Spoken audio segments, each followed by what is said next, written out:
Patricia Poleo en Agárrate, opinión estremecedora.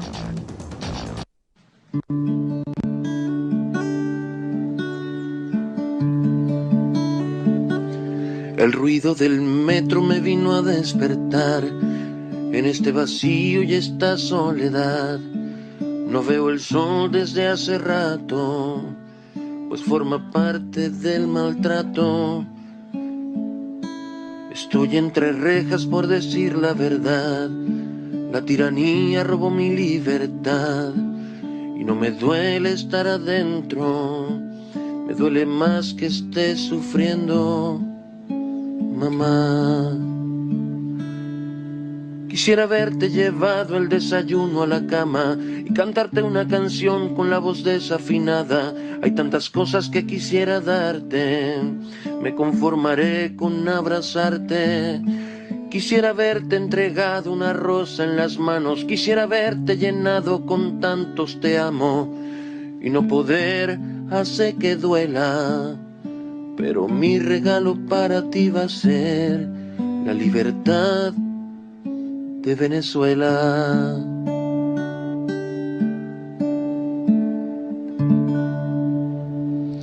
Buenas noches, bienvenidos a Agárrate. Terminando la semana, decidimos colocar esta canción porque es un mensaje que el preso político Loren Saleh le envía a su madre por el Día de la Madre, y Juan Medici le puso música a este mensaje.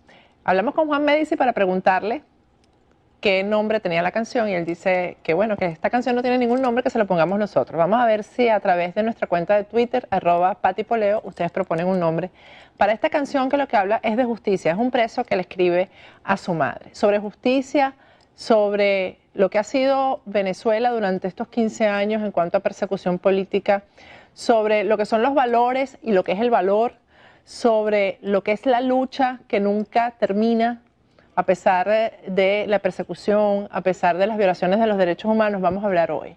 Un programa especial porque ustedes saben que yo no suelo hacer programas con un solo tema, no suelo tener a un solo entrevistado, pero hoy quise dedicarle este programa al país, a la mujer venezolana, al valor y a la justicia, que es perfecto para eso, y la tenemos ya aquí, es Gisela Parra. Gracias, Gisela, por estar aquí. Gracias a ti, Patricia. Gisela es abogada venezolana, pero Gisela fue juez, fue presidenta del Consejo de la Judicatura y es una exiliada. Yo diría que una de las primeras venezolanas que salió al exilio, pero además en unas circunstancias muy difíciles. Gisela, yo siempre suelo comentar, sobre todo, y aquí voy a hacer así como una infidencia, porque lo comento siempre en chiquitico, en familia, que está viniéndose mucha gente ahora al exilio. Me ha tocado en estos días, y el resultado de esas reuniones ustedes lo van a ver la semana que viene en Información, reunirme incluso con oficiales activos todavía que han tenido que salir del país y están aquí. Me ha tocado hablar con padres de familia, me ha tocado hablar con estudiantes que han venido al exilio y siempre en algún momento se quiebran, en algún momento, porque esta situación no es fácil. Y a una de las personas a las que nunca he visto quebrarse es a Gisela Parra. Tú eres un ejemplo de fortaleza, Gisela, definitivamente. Bueno, eso no es tan cierto, porque cuando tú hiciste aquel documental... Ahí te quebraste. Ahí me quebré. Pero estaba muy recién llegada, estaba destruida totalmente. No es que no esté destruida, pero estaba de verdad sin... Sí, porque uno siempre llora. Yo me he quebrado muchas veces porque uno tiene momentos de debilidad, momentos de recuerdos, momentos en que alguien te toca una fibra y uno llora, pero cuando yo hablo de quebrarse es de no seguir adelante, de decir no puedo. Yo hablo de eso, ¿no? Yo a ti te he visto que tú siempre puedes.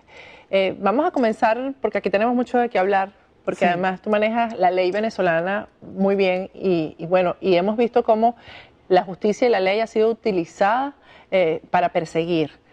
Gisela, en tu caso particular, tú lo has vivido. Vamos a comenzar con todo este proceso que te tocó, te trajo a ti aquí al exilio, después incluso de la muerte de tu único hijo, te tocó esto. Sí. Yo creo que no hay nada peor para una madre que la muerte de un hijo, y lo superaste.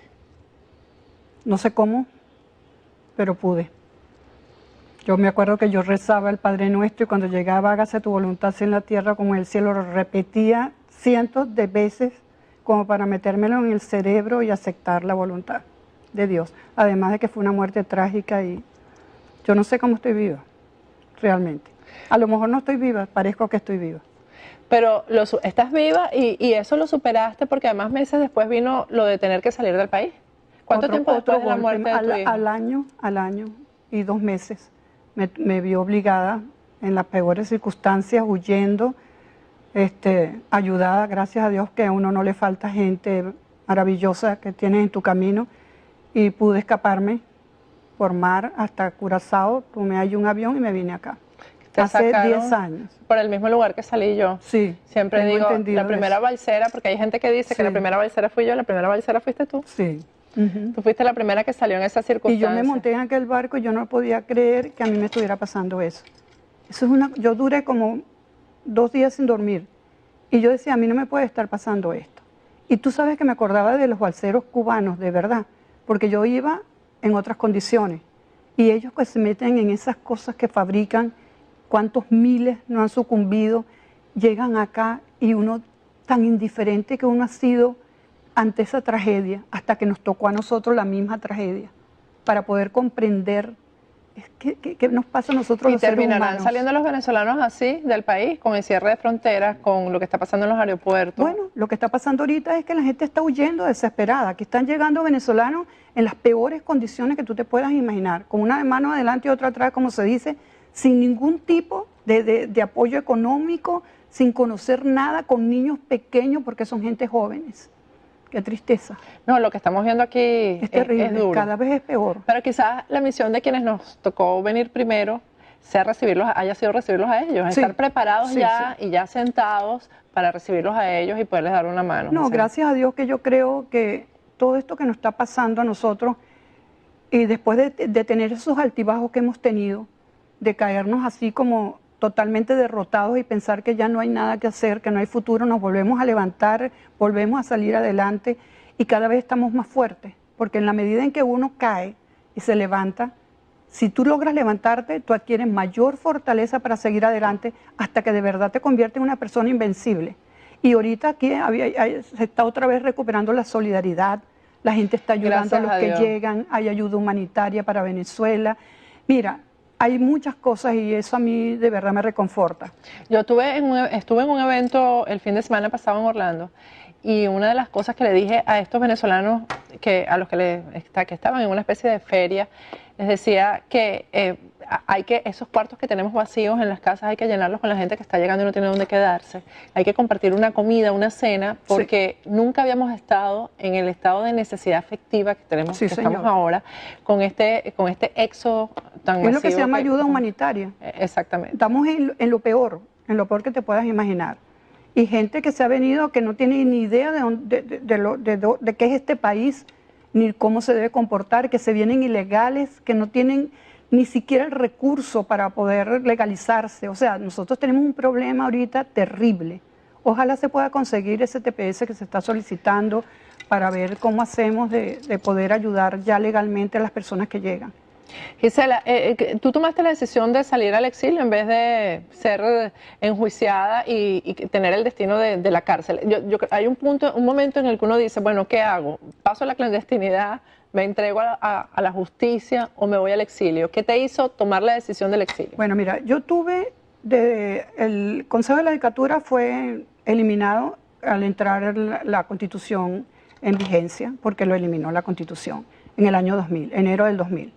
En ese momento salí yo del Consejo de la Judicatura porque yo me mantuve allí defendiendo al personal que trabajó conmigo en el proyecto Banco Mundial que nosotros tuvimos para modernizar la justicia venezolana, que mucha gente no sabe lo que eso significó. Fuimos país piloto para América Latina para una justicia diferente. Es bueno que lo recuerdes, porque esa era la justicia de la Cuarta República, entonces es bueno que lo recuerdes. Bueno, porque cuando el gobierno de Carlos Andrés Pérez, hay que reconocer, y yo nunca he sido, o sea, de la gente, yo ni conocí nunca a Carlos Andrés Pérez, pero te puedo decir que en su segundo gobierno ese señor hizo un proyecto país, que a mí, yo en ese momento estaba en el Ministerio de Hacienda y me tocó conocerlo a fondo. Yo no lo podía creer, que esos tecnócratas que él recuperó de Harvard, de las mejores universidades del mundo, los llevó a los puestos clave de la construcción de un nuevo país maravilloso. Yo lo veía, eso era una maravilla. Y dentro de toda esa parte económica también se ocuparon de la justicia Carlos Blanco,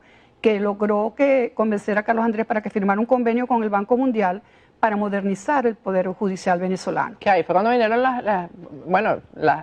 lo que son las sedes modernas que hay ahora. Me imagino que son un desastre ya. Dejamos, sí. Pero entonces, cuando viene el problema de lo que le hicieron a Carlos Andrés, que lamentablemente de allí parte la definitiva destrucción de nuestra democracia, cuando a este señor lo ponen preso por un delito que no cometió, porque ayudar a Violeta Chamorro para salvar la democracia en su país era un deber, como hoy ha debido ser un deber que en Latinoamérica nos apoyaron nosotros a defender nuestra democracia y no se logró. Entonces a él le pasaron factura porque metió en los puestos claves a personas que no eran de su partido, vamos a hablar claro. Y allí empezó el desplome de la democracia en Venezuela. Por supuesto, fue preso, se acabó el proyecto país, se acabó la modernización de la justicia que nunca arrancó, simplemente se había firmado el convenio y como yo era juez, pasé a ser juez y yo tenía toda la vida esa emoción de que hubiera un poder judicial que verdaderamente fuera transparente, idóneo, imparcial, que tuviera instrumentos para que nosotros pudiéramos dictar justicia en una forma digna, con respeto, con un buen presupuesto, que acuérdate que nos decían la cenicienta de los poderes públicos. Sí. Entonces, cuando yo llego al Consejo de la Judicatura por el presidente Caldera, que puedo llegar a esa posición porque él no tenía partido en ese momento, sino el Chiripero y Convergencia. Entonces, porque a mí no me hubieran dejado los partidos llegar allí, porque sabían que yo no era manejable y que yo iba por el camino que tenía que llegar. Y para mí, la justicia desde que era niña es como, no sé, es algo que yo tengo dentro de mí. Y siempre, y ahora como nunca estoy segura, que un país que tiene justicia, donde verdaderamente haya jueces idóneos e imparciales, ese país jamás pierde la libertad, jamás pierde el Estado de Derecho, jamás pierde la democracia. Me están pidiendo un corte, al regreso vamos a hablar justo de eso, Gisela. Gisela además fue Miss en Venezuela y sigue siendo una mujer bellísima. Y vamos a hablar de lo que está significando para una persona como tú lo que está pasando en Venezuela, que sea precisamente la justicia, el poder que se está utilizando para perseguir y para violar los derechos humanos. Al regreso continuamos esta conversación con Gisela Parra, ya volvemos.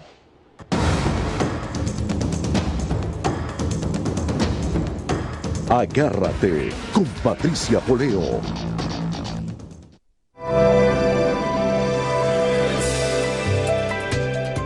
Desde aquí de Venezuela yo no tenía ni idea realmente de qué era este canal, de qué trataba. Una vez que he estado en él y he sido entrevistado por este programa, pues obviamente mi canal, una de las alternativas va a ser el canal 84 Dora News TV.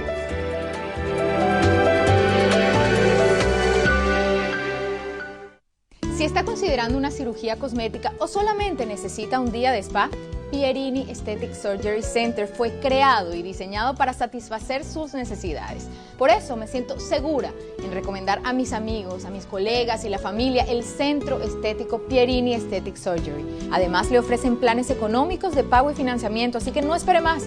Llame hoy para una consulta gratis y sin compromisos. Pierini Aesthetic Surgery.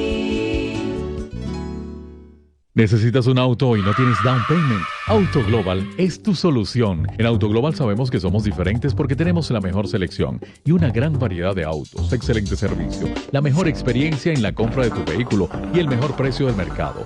Ven caminando y sal manejando un 2014 Nissan Altima por tan solo $220 al mes o un 2015 Toyota Corolla con garantía de fábrica por tan solo $199 al mes. Con la compra de tu auto te llevas un tanque lleno y te regalamos 3 cambios de aceite. Recuerda, no down payment, no crédito y aceptamos tu licencia internacional. Te esperamos en el 7205 Northwest 46 Calle o llámanos al 305-436-0052. Doral News, periodismo serio, veraz, imparcial y crítico al servicio de la comunidad. Ahora con aplicación móvil para smartphones y tabletas. El único periódico con distribución gratuita a más de 6.000 hogares. 850 puntos de distribución en Doral y ciudades adyacentes. Con las noticias locales, condales, estatales, nacionales e internacionales que le interesan. Encuéntrelo cada 14 días en su local favorito o ingrese a doralnewsonline.com. Si su target es Doral, Doral News es el medio.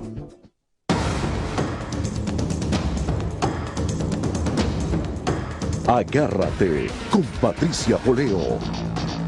Regresamos con Agárrate y hoy tenemos un programa especial con Gisela Parra. Una conversación especial con esta mujer tan valiosa, con esta venezolana tan valiosa. La justicia en Venezuela. Gisela, ¿qué siente una persona como tú que ha vivido para hacer justicia?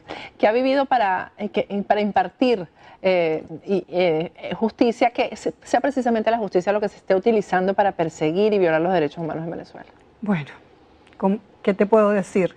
Cuando en la época democrática ya había sus lunares en la justicia, pues se hablaba de las famosas tribus, pero por otra parte había un grupo bastante numeroso de jueces, que éramos jueces que nadie nos tocaba ni nadie nos daba orden y que podíamos trabajar y hacer cumplir nuestra obligación de impartir justicia sin que nadie nos perturbara ni nos diera órdenes. Y yo fui una de esas jueces. Cuando yo llego a la Consejo de Judicatura y veo que está ese proyecto allí dormido, que cuando yo vi que lo firmaron, yo dije, por fin se va a hacer algo. Yo pedí que me dieran al repartirse las comisiones de trabajo, y me lo dieron mis compañeros porque se asombraron de que no sabían ni que eso existía. Y bueno, y yo entro ahí. Y yo me doy cuenta de la maravilla de ese proyecto y dije, aquí hay que pasar agachado para que no se den cuenta que si nosotros logramos que esto se lleve a cabo, el Poder Judicial va a ser independiente, autónomo, imparcial, con toda la tecnología y todo el apoyo, nadie lo va a poder manipular, y si alguien lo manipula va a quedar al descubierto, y esto no le va a convenir a ciertos poderes que necesitan impunidad para actuar con manejos dolosos que siempre han existido y existirán en el mundo. Entonces, así empezamos con perfil bajo hasta que lo logramos consolidar, y cuando se dieron cuenta los poderes de que ahí había algo que los iba a lesionar, ya no pudieron hacer nada. Y nosotros nos constituimos como en un ejemplo para América Latina, porque el Banco Mundial a mí me llevó a varios países, a Perú, a Bolivia, a Argentina, a México, a decir qué estaba pasando en Venezuela, porque yo pude constituir un equipo maravilloso de gerentes y de jueces excelentes, que tú no te imaginas el trabajo que hicieron. Y no solamente abarcamos el Poder Judicial, sino el sistema judicial, que incluye el régimen penitenciario, y nos reunimos con el ministro de Justicia y le hicimos unos proyectos por el cual vaciamos las cárceles, y cuando yo me fui en el año 2000 dejamos 20.000 presos procesados, ¿ok?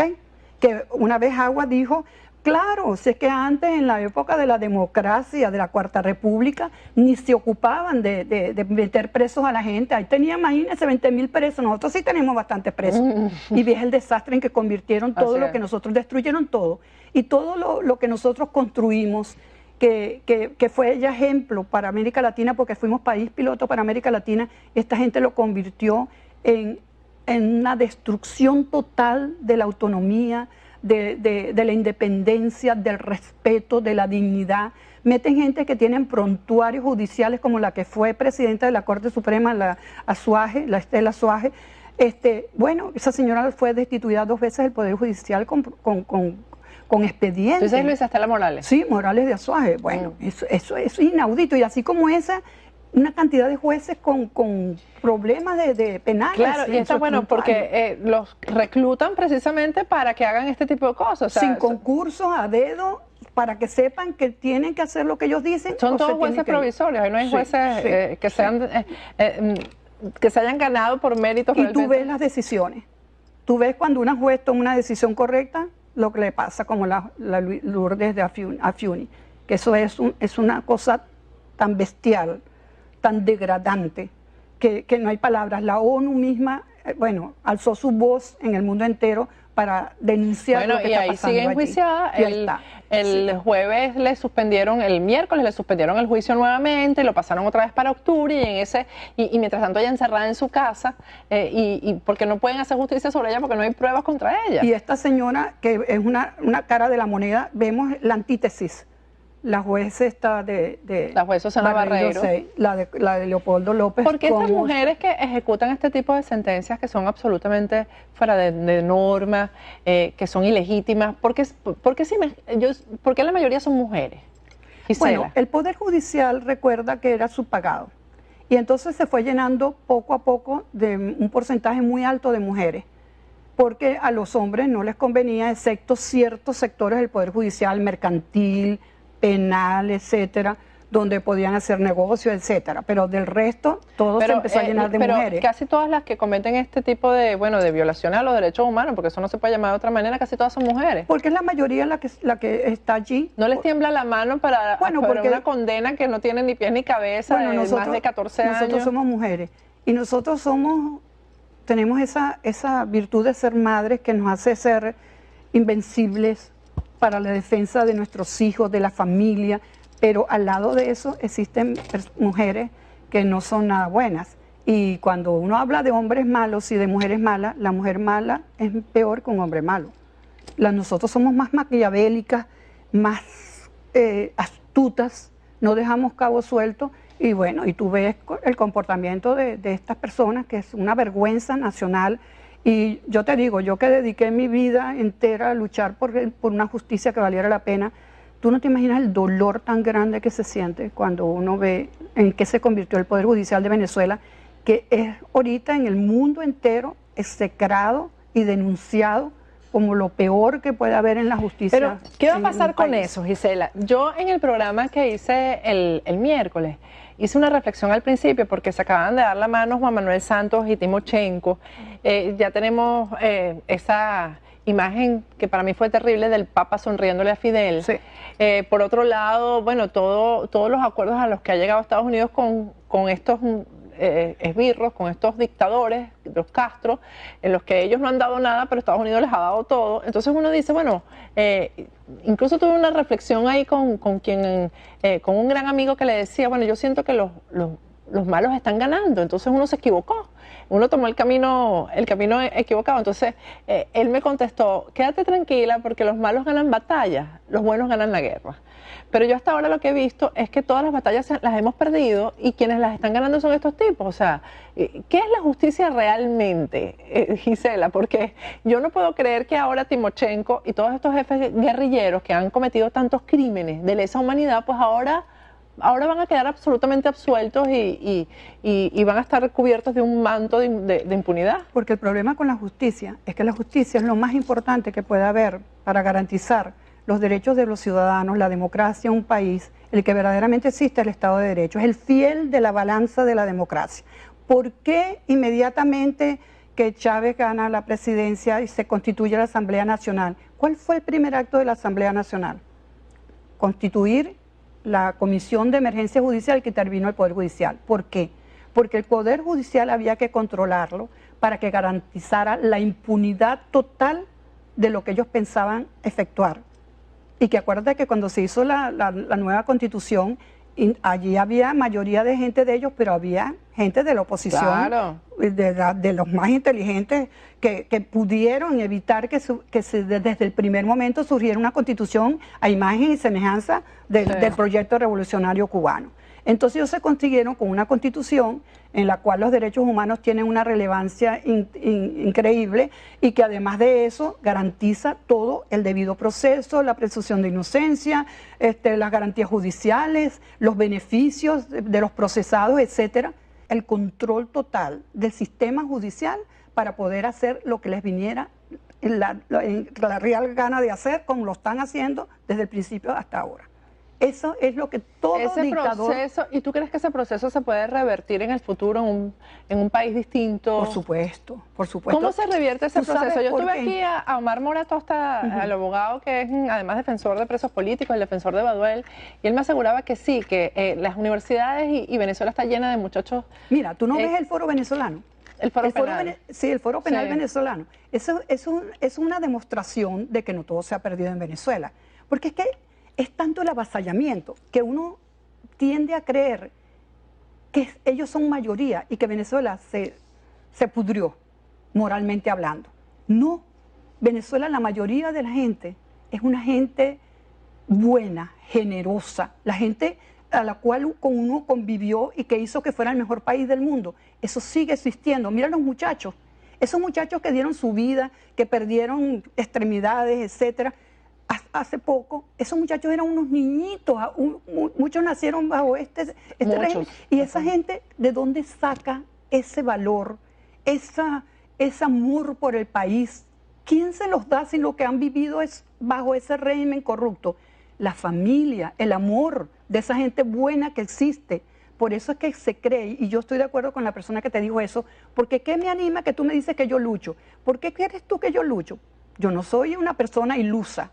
Si yo de verdad estuviera convencida que mi país no se perdió, que la gente no sirve para nada, yo me olvido de que eso existe para poder sobrevivir.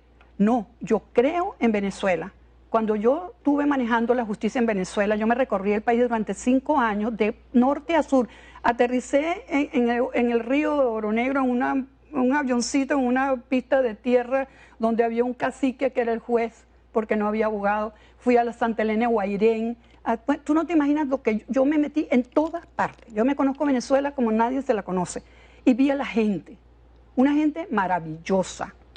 Y esa gente está allí, y esa gente se va a apoderar nuevamente del país. Los que tenemos mejores condiciones para la lucha, tenemos que seguir luchando, porque uno demuestra verdaderamente lo que es cuando en las circunstancias malas, cuando uno verdaderamente piensa que todo se perdió. Ahí es cuando uno demuestra el valor, y nosotros tenemos que seguir adelante. Vamos a ir a un corte y al regreso vamos a hablar de que yo estoy de acuerdo contigo en que en Venezuela hay gente buena, pero ¿por qué esta gente buena no ha podido hacer nada durante estos 15 años? Y cada vez parece que el mal se enquista más y parece que no hay salida y hay tanta frustración. ¿Por qué? ¿Qué es lo que ha fallado, Gisela? Al regreso quiero que hablemos de eso. Continuamos al regreso con este programa especial con Gisela Parra. Ya volvemos.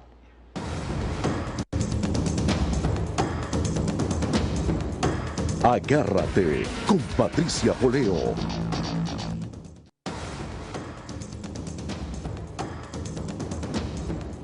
Agárrate con Patricia Poleo. Regresamos con Agárrate y este es un programa especial que estamos haciendo el día de hoy con Gisela Parra. Gisela, ¿por qué no hemos logrado resolver la situación en Venezuela? Si hay gente allí, ganas, y lo que hay en este momento concentrado es una gran frustración por todas las cosas que han podido pasar y no han pasado. En principio, se podría decir que tienes la razón cuando Chávez estaba en su mejor momento, con todo el dinero del mundo, que no solamente compró las conciencias internas, sino las conciencias internacionales de los dirigentes de los países y de las organizaciones internacionales. Todos lo sabemos.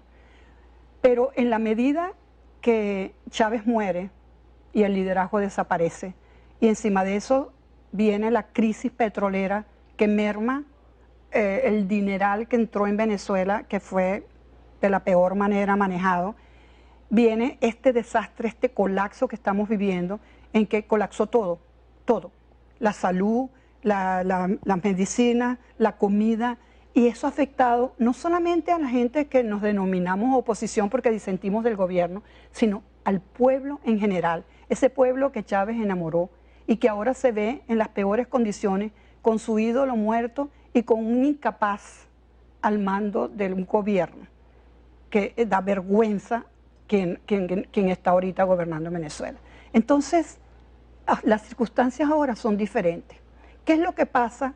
Que este grupo ha ido disminuyendo en apoyo del pueblo. Lo único es que tiene todo lo que se necesita para hacer daño, la falta de escrúpulos. No tienen valores, no tienen principios, son una cuerda de mafia de delincuentes. Yo les digo mafia de delincuentes corruptos, narcotraficantes, asesinos sin escrúpulos. Eso es lo que hay en Venezuela. Y por supuesto, eso tiene poder. Y hay poder, hay armas. Y las utilizan. Y la gente lo sabe. Y entonces eso da temor, porque somos humanos. Pero cada vez... O sea, el pueblo está atemorizado, Gisela. Por supuesto, pero tú, aun cuando haya ese temor, tú ves que esto va hacia un callejón sin salida, que definitivamente va a reventar y va a explotar. Un país no puede jamás en la vida mantenerse en estas circunstancias, porque no es lo mismo que Cuba, porque la gente puede decir, mira Cuba con 57 años. No, Pero es que en Cuba no fue así. ¿Cuál es la diferencia? Porque ya Bueno, llevamos porque 15. en Cuba llegaron, mataron, asesinaron, fusilaron, los que pudieron escapar se escaparon y se siguen escapando. Y es una islita pequeña en la cual controlaron todo y la gente se rindió. Y eran pocas personas. Pero fíjate pero ahora también está surgiendo la rebelión en Cuba. Cada vez tú ves un mayor número de personas y no saben los Castro lo que hicieron al firmar este abrazo con Estados Unidos, porque esa es la pica en Flandes. Eso no lo para nadie. Penetró Estados Unidos allí y se acabó la revolución. Eso escríbelo. Esa es la parte buena de lo que la gente critica. ¿Y cómo queda Venezuela ahí entonces? Bueno, Venezuela explotará porque llegó al caos, al colapso. Tú no ves que Maduro está desesperado. Maduro anda inventando como el Quijote luchando contra los molinos de viento para justificar que él no es el culpable del desastre de lo que está sucediendo en el país. Lo es Colombia, lo es Guyana, todo lo estamos viendo.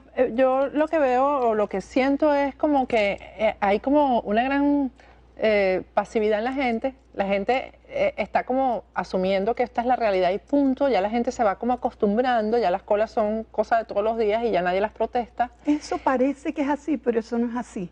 Eso está latente ahí.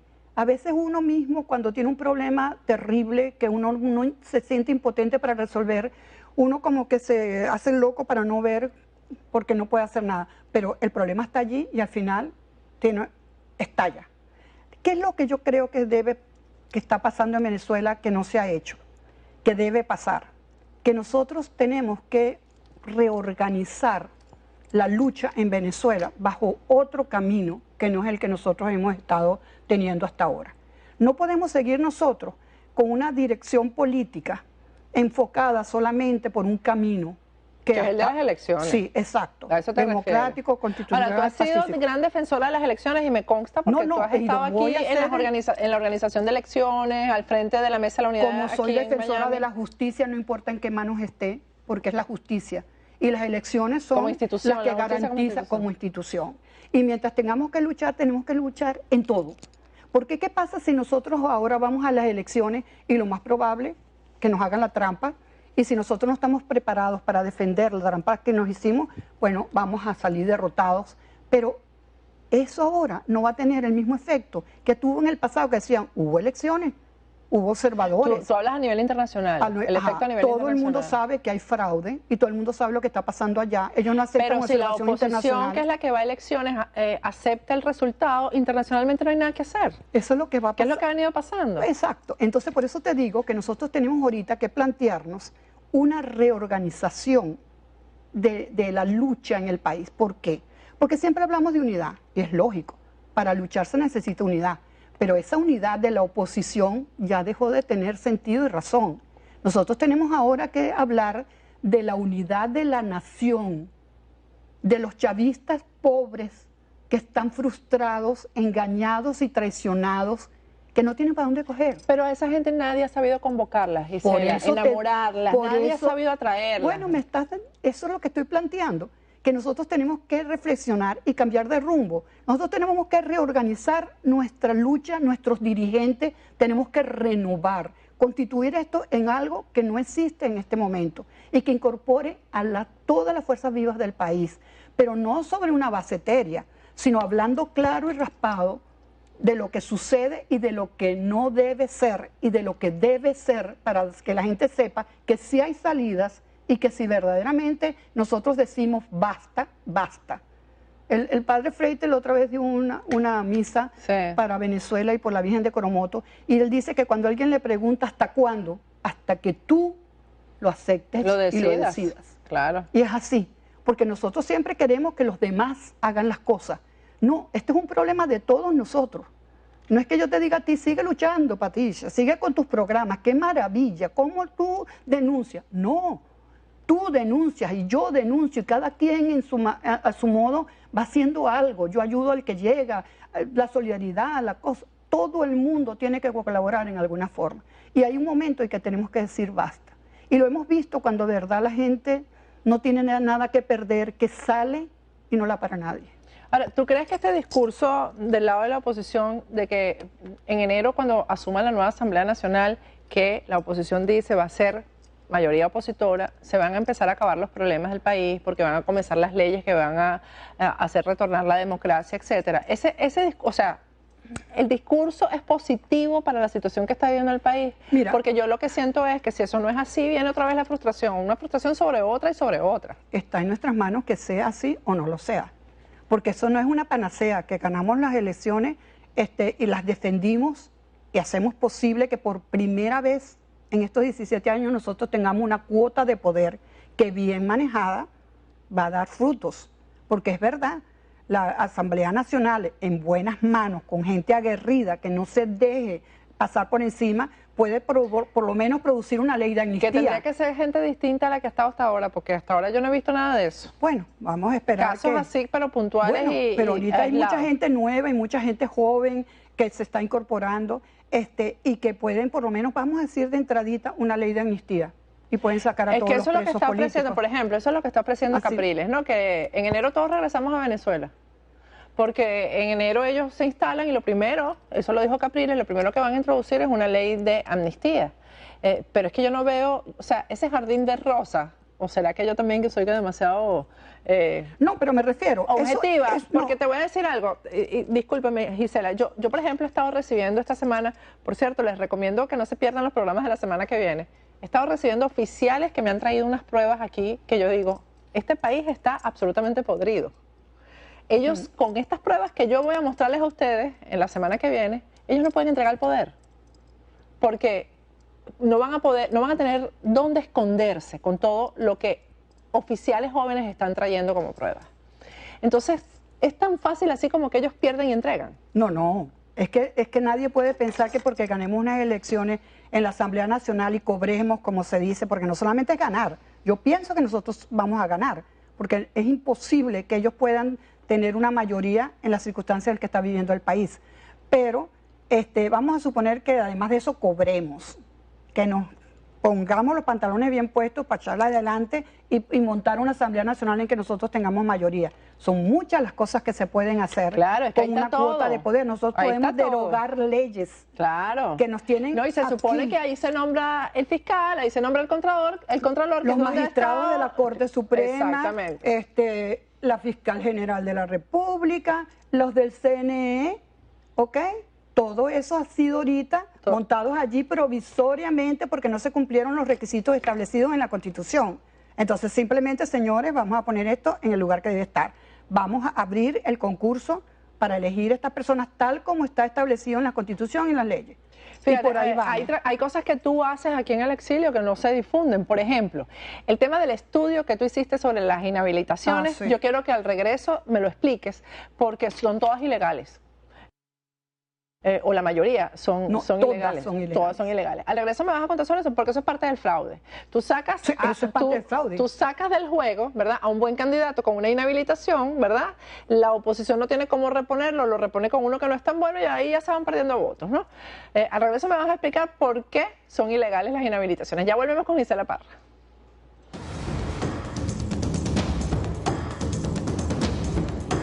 Agárrate con Patricia Poleo.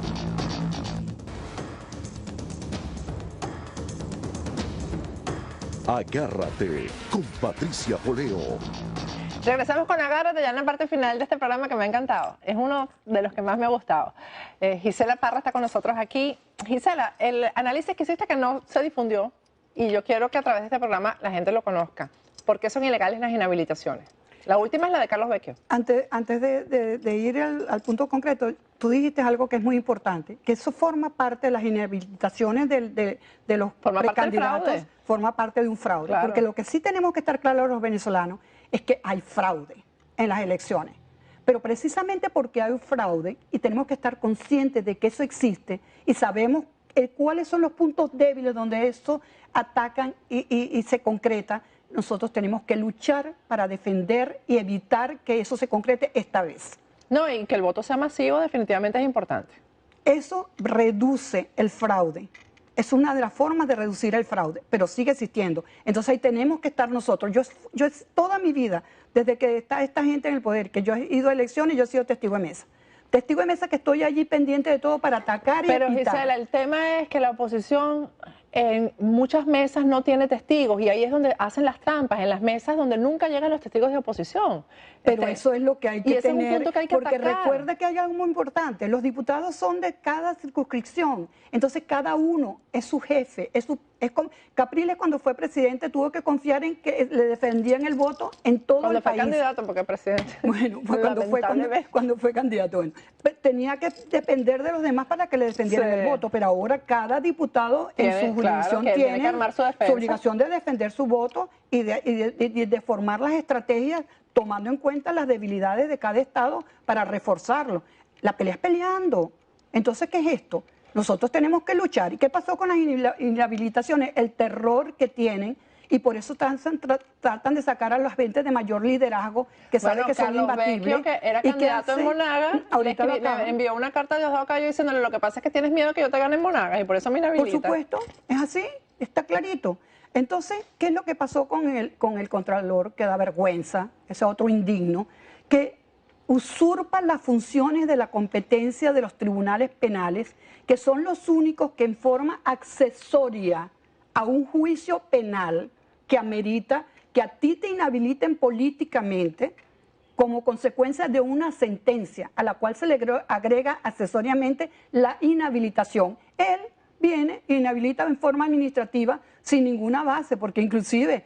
O sea, que eso no está entre sus funciones. No, él usurpó las funciones. El Contralor no puede inhabilitar políticamente. La Constitución, la ley penal dice estrictamente que la inhabilitación política, que es gravísima porque te están a ti cercenando tus derechos políticos como ciudadano, es competencia de la jurisdicción penal accesoriamente, no es que hay un juicio directo de habilitación. A ti te acusan penalmente y es tan grave el caso tuyo que entonces amerita que a ti también políticamente te inhabiliten y tienes que ser una parte accesoria de la condena penal en la inhabilitación política, única y exclusivamente. Y este señor tuvo, bueno, el brío de hacer lo que hizo, entonces nosotros le hicimos el análisis tal cual como va apareciendo en la Constitución, en la ley, artículo por artículo, se lo mandamos al CNE antes de que ellos admitieran las inhabilitaciones. Admitieran las inhabilitaciones, haciéndole saber la responsabilidad y la complicidad en que ellos van a incurrir,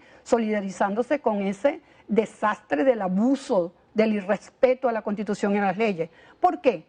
Tú dices, pero eso es un saludo a la bandera porque total, ¿qué pasó? Nada. No, mi amor, ahí queda un expediente más. Claro. Ahí queda un expediente más. Y ellos tienen claro eso ahora que ustedes les enviaron eso de manera que son cómplices. Por supuesto, porque se lo estamos diciendo Claro. allí. Primero le hacemos el análisis paso por paso de todo lo que hizo el Contralor, más lo que ellos van a incurrir al aceptar lo que el Contralor hizo. Bueno, y luego la responsabilidad en que ellos están incurriendo, y les cito los artículos de la Constitución donde se responsabiliza a los funcionarios públicos por la arbitrariedad en violar la Constitución y las leyes, que tienen castigos específicos. Entonces, ellos, toditos ellos, van a desfilar en algún momento. Acuérdate de esto y ojalá podamos tener un programa para recordar para yo decirte cómo van a desfilar todos ellos por el camino de pagar por sus crímenes. Eso es importante lo que estás diciendo, porque hay algunas personas, yo por ejemplo tengo a veces discusiones con un familiar mío que es colega mío también, o sea, mi papá, porque él dice que esto de estar amenazando con hacer justicia, pues esto no debe ser porque, tú sabes, tipo la Cuarta República que todo se perdonaba, ¿no? Yo creo en la tesis de que si no se hace justicia no puede llegar la paz. Una cosa es la retaliación y la venganza. No, justicia, y lo que otra está en la cosa ley, es la Gisela. impunidad. Claro. Cuando tú cometes delitos atroces, cuando tú avasallas todos los derechos humanos de una persona, tú tienes que pagar por eso. Fíjate tú, los judíos con el Holocausto todavía están juzgando personas de 90 años por los crímenes que cometieron que no prescriben nunca. Bueno, igual que las dictaduras del sur también, lo que ha pasado en Uruguay, lo que pasó en Argentina, ahí se está haciendo justicia permanentemente. Y uno ve casos como dice, bueno, todo eso pasó hace 30 años, pero bueno, ahí está y se hace justicia. ¿Cómo es posible que haya gente que abogue porque no se haga justicia con todo esto que ha pasado? No, por Dios. Vuelvo y repito, una cosa es la venganza y una cosa es la impunidad. Bueno, y el respeto por los derechos humanos. Yo siempre digo que yo soy la primera que voy a velar por los derechos humanos de Diosdado, por los derechos humanos, pero que paguen cárcel, la cárcel que tienen que pagar según la ley venezolana por todo lo que se han le aplique cometido. la ley. Ahora, yo sí voy. A mí me pasa que permanentemente me sacan una carta que yo escribí, una columna cuando Chávez estaba preso, y es que yo defendía los derechos humanos de ellos, y los defendimos tanto que, bueno, mira todo lo que pasó, ¿no? Pero eso sí, yo me puse en la acera de enfrente cuando él salió en libertad y se fue para La Habana, y en la Universidad de La Habana dijo que Cuba era el bastión de la dignidad latinoamericana. Ese día me pasé yo a la acera de enfrente y empecé a combatirlo. Todavía no era ni siquiera candidato. Fíjate. De manera que ahí se le vio todas las costuras. Se le vieron todas las costuras. Lo que pasa es que el país no las quiso ver, Gisela. Sí. Porque no teníamos, o Mira, el país en general no tenía la todo el mundo le echa cultura la culpa de lo que era el comunismo, de lo que es el comunismo. Sí. Y nosotros nos tocó lo peor de este desastre porque Comunismo somos el único con dinero, país, comunista con dinero. somos el único país del grupo de ALBA que tiene el mismo sistema que ha destruido a Cuba y que destruyó a Venezuela. Nosotros estos dos países, más nadie. Bueno, pero porque ni Bolivia, ni Ecuador, ni Nicaragua, con todos los problemas que puedan tener, con todos los abusos que se hayan cometido, han llegado a este colapso, a esta desgracia que nos tiene a nosotros destruidos. Bueno, pero aparentemente van a salir además, ellos van a salir primero de esos mandatarios que nosotros de Maduro, sí. Porque ya de Rafael Correa están saliendo, todos los días le protesta y todos los días están ahí, no le van a permitir que se relija. Todo lo que comienza termina. Ahorita cuando hubo todo, tú has visto que cuando ha tenido problemas Maduro, que ha ido a la OEA, cuando hubo la votación en la OEA contra Venezuela, que no la ganaron. Nosotros, hubo 11 países que se abstuvieron, pero cuando ellos han tenido problemas...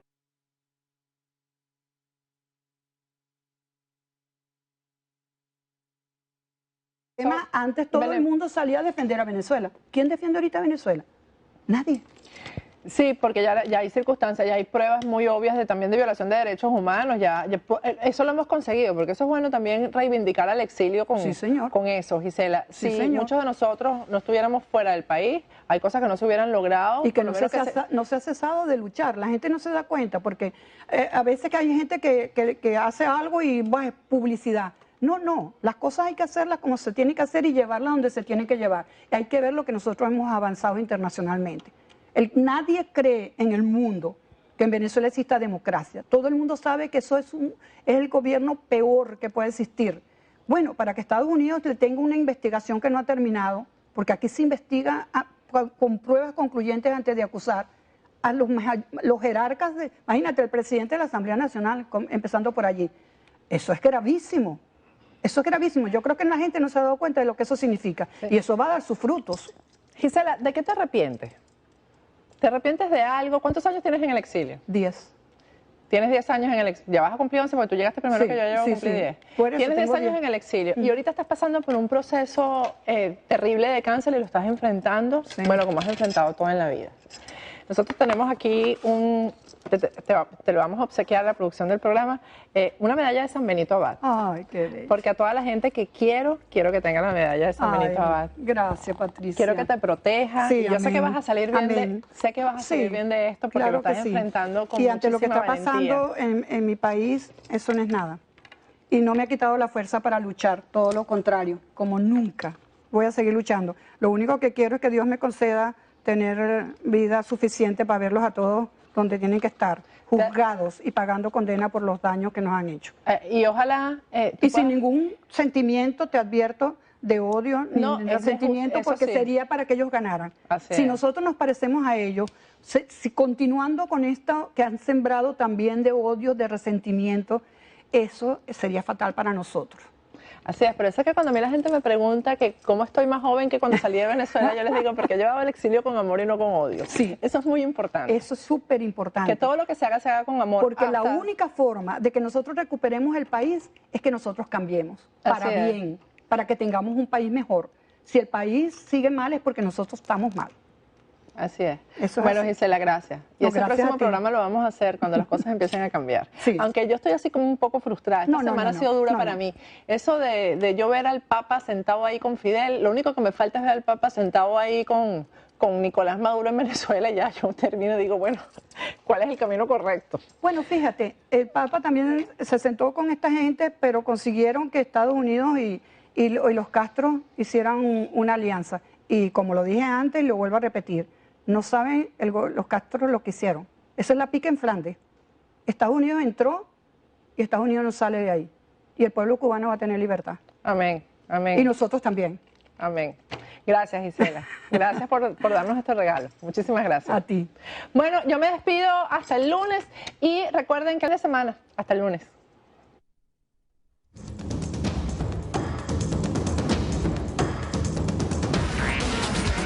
Patricia Poleo en Agárrate, opinión estremecedora.